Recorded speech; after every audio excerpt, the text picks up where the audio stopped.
Hello and welcome to Voices of BlueScope, the podcast where we go behind the scenes at BlueScope to meet the people who create strength every day. Today on the podcast, we're going to be talking about a very important issue, not just to BlueScope, but to the entire globe, and that is climate action and sustainability. I'm joined by three BlueScope people who, well, really their job is to think about, strategize and execute ideas about climate action at the company. And they are Anna Matysek, Head of Climate Change, Chris Page, Head of Future Technologies, and Gretta Stephens, who is Chief Executive Climate Change and Sustainability.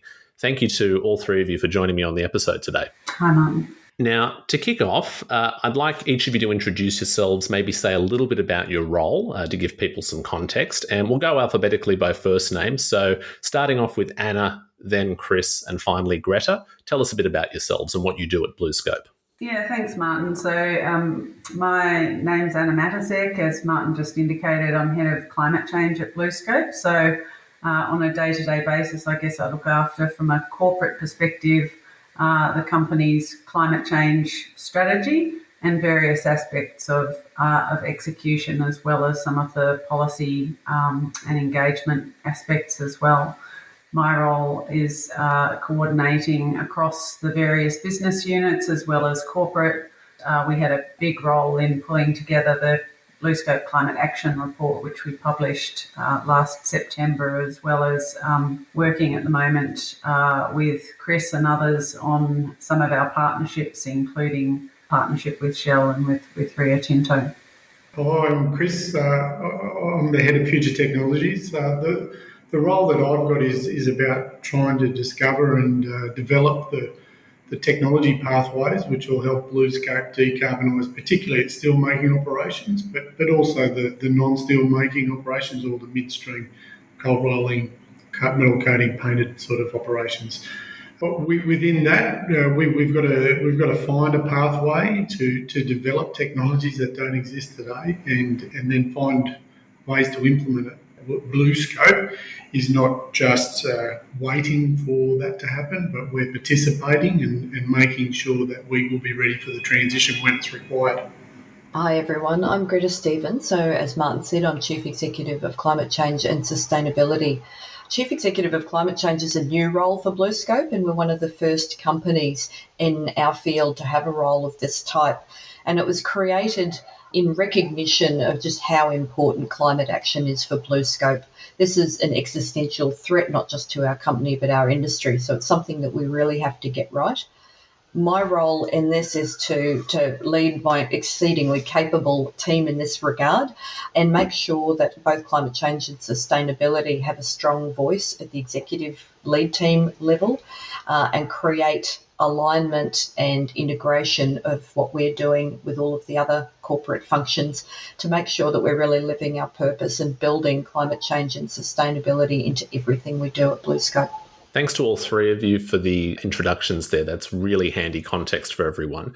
To kick off the discussion, I want to first ask Gretta a very broad question. I'm assuming today a lot of BlueScope people might be listening, but there might be people from beyond BlueScope who are listening, or maybe they've heard terms like climate action, sustainability, but don't really necessarily know what the difference is. Gretta, can you please define climate action and sustainability as terms and why they're so important to BlueScope today? Sure. Well, climate action is a corner of sustainability, a small corner. Sustainability is much broader and goes across all of the things we do, about how we operate our business in such a way that we add and build rather than take and subtract. And that can be across the way we contribute to our communities. It can be our environmental footprint, ensuring positive working conditions that contribute to well-being, as well as climate action. So climate action is a small corner of sustainability, but as we all know at the moment, it's the one that's getting the most focus by far. To define climate action, action is a far more positive way of saying climate change. Climate change is the outcome we're trying to avoid. Climate action is what we do to avoid that outcome. And at its heart, it's reducing our greenhouse gas emissions. across all three groupings of Scope 1, which is our direct emissions, things that come from our day-to-day activities, Scope 2, which comes from our purchases of energy, primarily electricity, and Scope 3 are the emissions associated with our value chain, both upstream and downstream. So building on that, Anna, what can you say about BlueScope's climate change enablers? Why are they significant? I think, as Chris mentioned in his introduction, we've got a couple of goals and targets now at BlueScope around emissions reduction. So a key aspect of our approach since late last year is that we've adopted the goal of net zero emissions by 2050. And that really extends on an existing target that we've had since 2018 to reduce our steelmaking emissions intensity by 12% by 2030. And in addition to that, we've set a new emissions intensity target for our midstream steel processing activities as well, of 30% by 2030. So it's really in relation to that net zero goal by 2050 that our climate enablers come into play. And really they're there because to achieve net zero emissions across iron and steel making is no easy task. We're known as a hard to abate sector for a reason. And to get there, we're going to need lots of coordination in policy across different arms of government, but also across different sectors. And so we've laid out 5 key enablers along our decarbonisation pathway. And the first one of those is really about ensuring that we have a suite of evolving, emerging and breakthrough technologies that will evolve to the right commercial and technical scale in the timeframe required. I'd say there's lots of R&D that's currently underway on this at the moment, but I think it's fair to say that a lot of those technologies are still quite some way off into the distance. And in the meantime, we're working hard at trying to improve our energy and emissions efficiencies within our existing processes at least cost. The second enabler relates to competitively priced and firm renewable energy, and we're going to need lots and lots of it to achieve the sort of emissions reduction pathways that we're talking about here of net zero in iron and steel making. One of the more technologically feasible routes looks like hydrogen DRI pathway. If we were, as BlueScope at Port Kembla, to go down that pathway to full hydrogen DRI production, we'd need about 15 times our current electricity capacity to do that. The third enabler is about competitively priced hydrogen. Of course, green hydrogen is the goal that I think most people are aiming for at this point. And so, again, that's going to require the development of a whole new large-scale industry and significant capital investment, I'd say, to get there. The fourth enabler is around appropriate quantities and quality of raw materials. And this includes things like scrap and also the right type of iron ores to go into hydrogen reduction. And then last but not least, we've got the right policy settings as our fifth enabler of reaching net zero. So this is really about putting in place the right policies to support decarbonisation, the provision of funding support to help progress some of those breakthrough and emerging technologies along the learning curve. And also importantly, I would add avoiding carbon leakage, which is really important to ensure a level playing field for us as we have to compete with international competitors. Thank you for going through those. And I think what's really evident in what you're saying, steel as the most widely used metal internationally, it does face a huge challenge. It's a very complex problem to solve.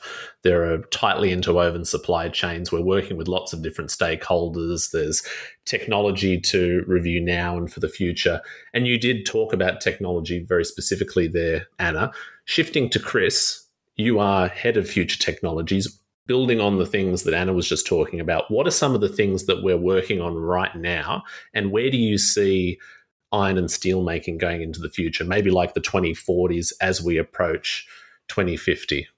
Yeah, thanks, Martin. There's sort of two pathways that we're pursuing, and one is sort of making sure we improve the emissions intensity of the current asset group that we have, but then ultimately making sure that we're prepared for a transition to a net zero world in the future. If you think about where technology is up to today, there isn't a viable ore-based green steel process developed to a point of a commercial scale yet.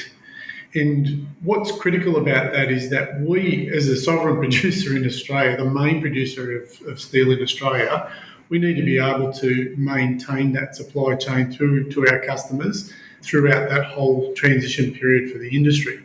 So for us, looking at our current assets and making sure we're doing the best we can with what we've got, we're looking at things around energy efficiency and particularly increasing our scrap usage, and particularly looking at how we can enable the Reline number 6 blast furnace to be one of the better performing emissions intensive blast furnaces in the world. So for us, what technology can we adopt on that? And things that we're looking at there is waste gas heat recovery and coke ovens gas injection and hydrogen injection. And then if you think about the current asset suite that we've got through steel making, we're also looking at how we can melt more scrap through the use of additional scrap melting facilities. And then also, how do we better use the indigenous gases we have in our processes to reduce our overall carbon emission footprint? And then we can't just sit on our hands and wait for how the world will evolve, and we want to make sure that we're participating in that. Australia has a unique position in the world given the amount of iron ore that's exported out of Australia. One of the most prospective pathways to green steel is the use of the DRI process. Now, transforming from the blast furnace to the DRI process is not insignificant in itself, given the blast furnace has been around for 500 years and is a highly mature technology. The DRI has been around for a while and is produced at a commercial scale. However, it's only done in a few locations. And what the world is going to need to do to transition to that is to develop not only those DRI processes, but using hydrogen. And at the moment, the current DRI process uses natural gas, which cracks that into carbon monoxide and hydrogen. It's going to have to transfer to primarily hydrogen. And that is a big challenge. It doesn't exist today. There are many pilot plants trying to achieve that at the moment. And they're on a very small scale and they're producing something like 100 tonnes. And if you consider that at the moment we're producing 8,000 tonnes per day, there's a big gap in the development of that technology to be able to sustain the steel supply chain that Australia needs. So we've partnered with Rio Tinto to develop some of those technologies, and in specifically, we're looking at how can we adapt the Pilbara ores. And the reason that we're looking at that is that DRI processes that exist aren't readily amenable to the Pilbara ores that exist. And so both companies like Rio and BHP, Fortescue, Roy Hill, they all need to work out how to make those Pilbara ores work in a future process. And so we've partnered with Rio Tinto to look at how we can convert it through the DRI process and then add an additional process, which we're calling a melter, to be able to add iron into the BOS. I guess on top of that, we also need to develop a hydrogen capability. And so locally here in the Illawarra, we're partnering with Shell to develop a hydrogen hub. We're in the process of the feasibility process for developing a hydrogen electrolyser, nominally a 10 megawatt, which will grow as we see the hydrogen market within the Illawarra. I mean, the real reason that we want to make sure we start a hydrogen industry is that if the iron industry does transition to hydrogen DRI, we want to have the option here in the Illawarra to continue to make iron.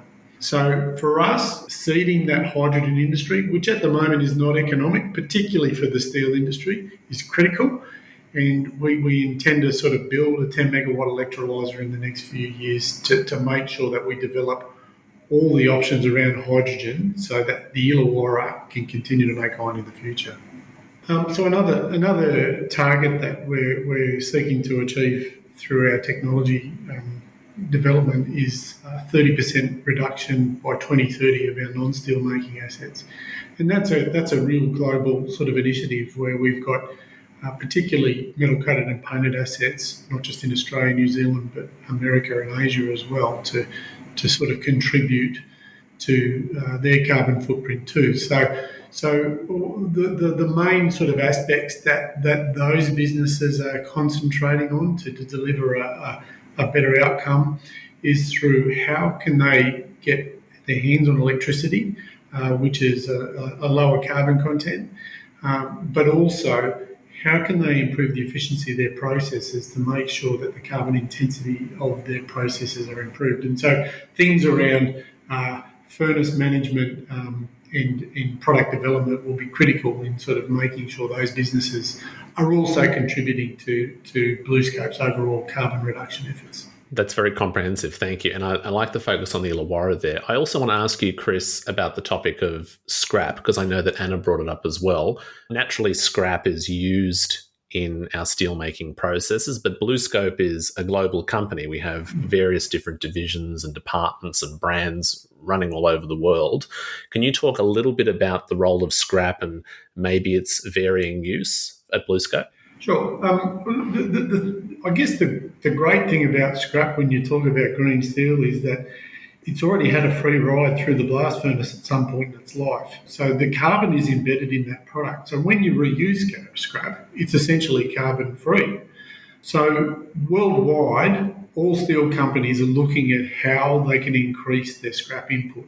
For us, as a global company, we have two other steelmaking operations outside of Australia, which are in New Zealand and in America. Now, the American operation is primarily scrap-based. It does use some pig iron, potentially DRI. But that scrap-based EAF process is one of the lowest carbon-emitting steel plants in the world. And so how we adapt our company towards a scrap is going to be critical in the future. So North Star are increasing their capacity. Given their low carbon footprint, increasing its capacity just makes sense to us. We've also sort of integrated the value chain backwards into the scrap industry with the acquisition of Matysek to help us sort of make sure we are participating in that part of the supply chain and understanding it better as well. In New Zealand, we're also pursuing other scrap melting activities, and at the moment they're in the process of studies into either induction furnace scrap melting or potentially an EAF. You know, the role that scrap will play in the future of all our operations is critical. How we can extend ourselves into using more scrap is a critical piece of that question, and where possible, it's actually the easiest way for us to convert to a lower carbon future. If I can just add something to the discussion about scrap, one of the sort of misunderstandings that people have in decarbonisation of steel is they just say, well, why don't we just make all steel out of scrap? And there just isn't enough scrap in the world. At the moment, about 70% of the steel made in the world is made as primary steel, so from ore, with about 30% scrap. And most of the scenarios for steel going forward to 2050, even decarbonisation scenarios, still include an increase in the amount of steel required.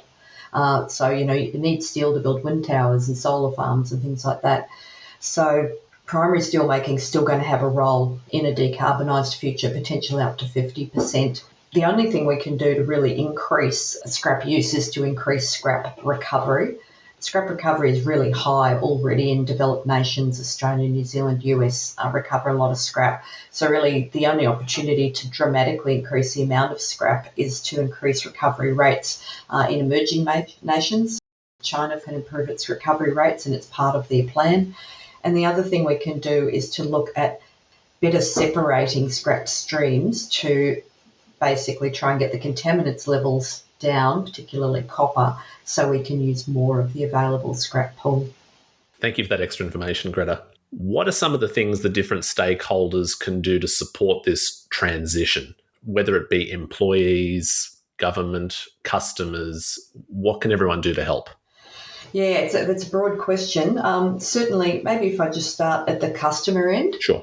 Demand for green steel is something that at the moment there's more interest than there is product available, but it will be important that there is a market for green steel as it becomes available. I think our customers, we spend a lot of time discussing with them what the reality of the situation is, because sometimes there's some fabulous headlines around, Volvo takes its first delivery of green steel, but you read down to the fourth paragraph, and as Chris pointed out earlier, it's a very small amount. It's 100 tonnes or something like that that's taken months to produce.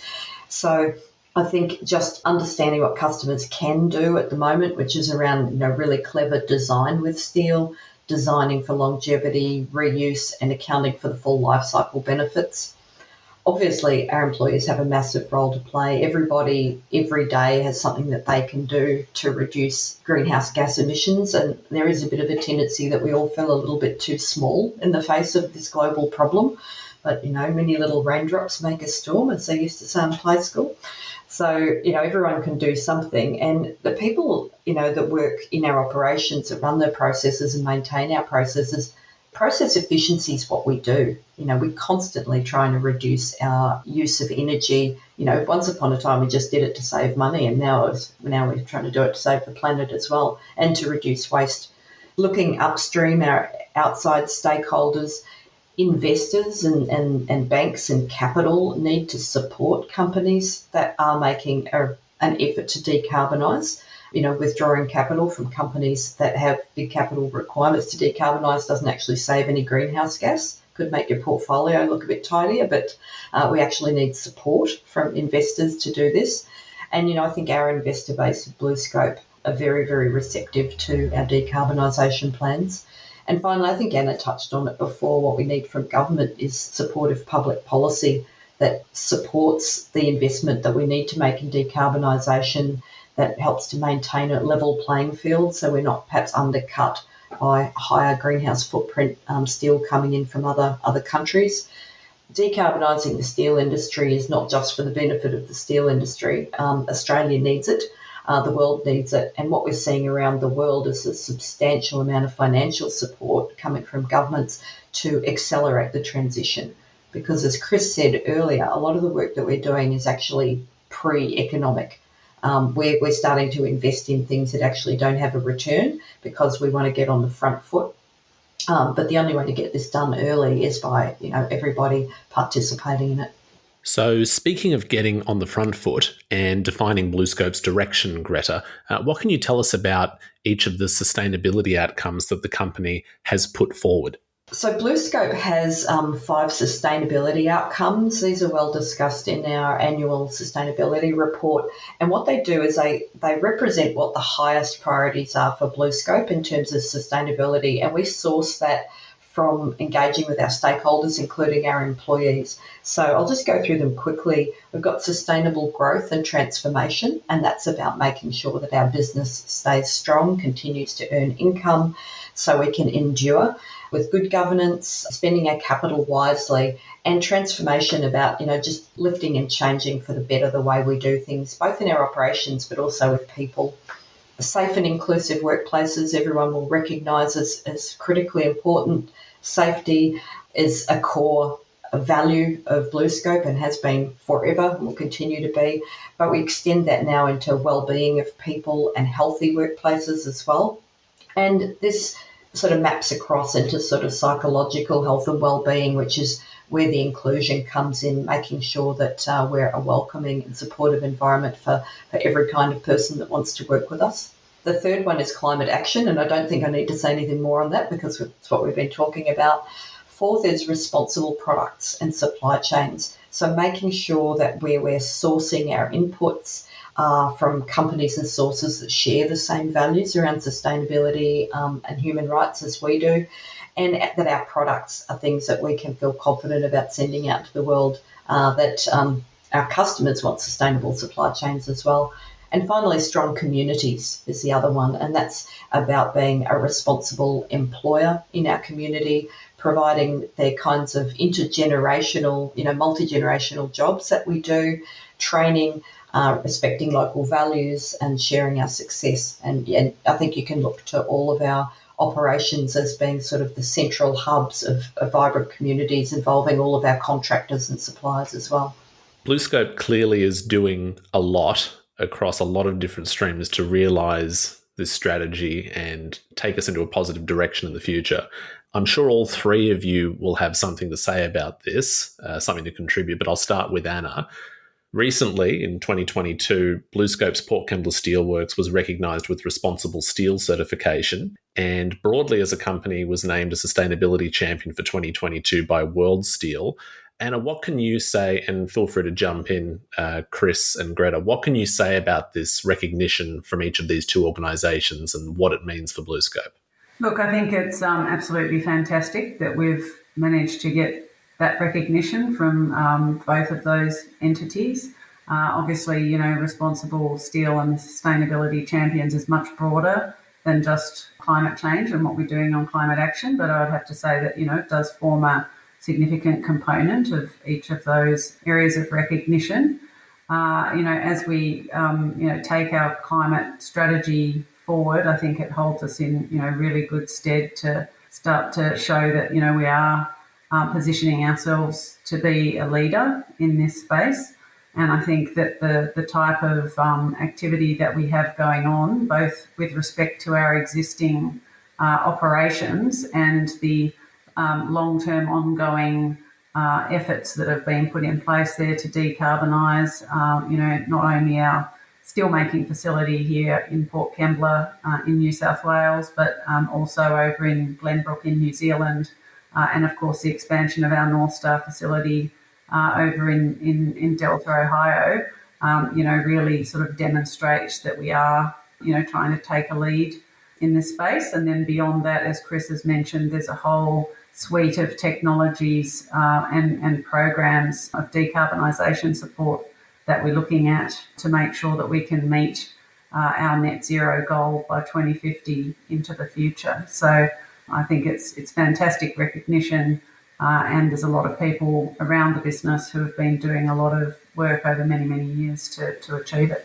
I mentioned earlier in the conversation that we are looking at hydrogen DRI as a possible route, and that's really the focus of the partnership with Rio Tinto. But we have another memorandum of understanding which we signed late last year with Shell Energy here in Australia. That MOU is the focus of it is really to look at developing a pilot hydrogen electrolyser at our Port Kembla Steelworks. And the idea behind that pilot electrolyser would be that it would help to seed the beginnings of a hydrogen hub in the Illawarra. And so that hydrogen could potentially be used for a number of different end uses. The first use case that we see as highly plausible is injection into our blast furnace.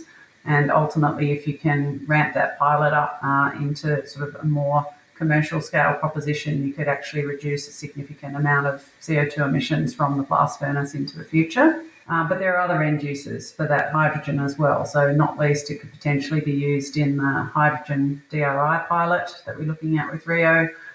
You can use it for natural gas blending. You can use it in transport, concepts around for using hydrogen in power plants as well.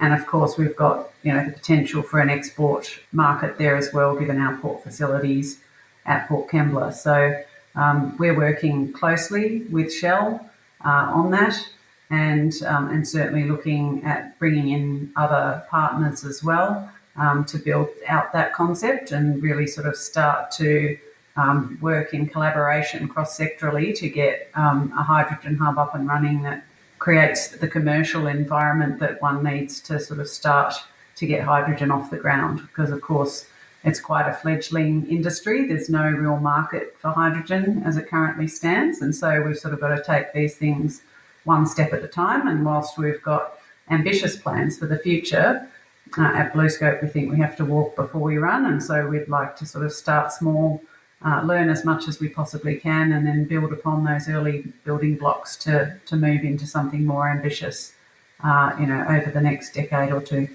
In reference to this external recognition through Responsible Steel certification and the Sustainability Champions, it is the recognition of the efforts of thousands of people inside BlueScope. These aren't things that have been achieved through 10 or even 20 people working in climate and sustainability. The Responsible Steel certification took years of work inside of Port Kembla and rigorous third-party auditing. They went out and talked to people in the community. They talked to suppliers and customers about how we behave and who we are. So I think it's just recognition of staying the course for a long time. In BlueScope, I like to think we're a pretty humble type of organisation, so it's nice to be honoured, but we tend to just pat ourselves on the back briefly and then look at all the work we still have to do. You know, it's nice to get these things, but at the same time, it sort of doesn't detract from, we know we've got a long way to go. We've made a good start. Chris, do you wish to add anything? I think Gretta covered it well, but I just sort of, particularly the Port Kembla aspect of it, and the serious social responsibility that BlueScope takes towards making sure their impact on the community is minimal, but we're also supporting the community through our business, has been recognised through that process. And it was a tremendous effort to get to that point and is born out of years and years of sort of community engagement. And I think when you consider all of the things that we've discussed, exploring new concepts and hubs and fledgling technologies, it can seem quite a daunting task to be juggling all of these things at once. So to wrap things up, Gretta, what would you say as a closing statement for climate action, what BlueScope's doing and how people can grapple with the monumental task that we have ahead of us? Yeah, I think that's a good way to introduce it, Martin. It's, to listening to us talk at times, you might kind of think, oh, it sounds like it's all sorted then. But, we're not underestimating the challenge. It's huge. But I think part of attacking a challenge like this is that we are doing it with confidence and optimism. There's so much alignment around achieving this outcome. Our government in Australia in particular has identified green metals production as part of its low emissions technology statement. Our suppliers are pushing for it. Our customers are pulling for it. Our employees want to do it. So, we've got really, really passionate people that are all pulling in the right direction. We've got our brightest minds on the job. So I think with that collaboration and alignment, I'm sure that we can get there, but we don't know the entire pathway. What we're doing now is embarking on the parts that look most likely for us. And I'm sure there'll be some twists and turns on the way. But I think what I'd like to sort of balance is we don't have all the answers, but at the same time, we're confident that we can get there. We're optimistic for the future. Fantastic. Thank you very much to each of you for sparing the time to talk about climate action in this episode. I think it's very important for people to hear from within BlueScope and beyond. So thanks for your time. Thanks, Martin. Thanks, Martin. Thanks, Martin. And thank you for listening, everyone playing in their podcast apps. If you'd like to learn more about any of the things that you've heard about in this episode, make sure to visit the links and show notes in your podcast player or web browser. You'll find links to our sustainability reporting suite, various different news articles, and also some videos in our TV BlueScope YouTube profile. Of course, you can learn more at bluescope.com, visit @BlueScope on Twitter, and follow us at BlueScope on LinkedIn as well. Thank you so much for tuning in to this episode of Voices of BlueScope, and we'll catch you next time.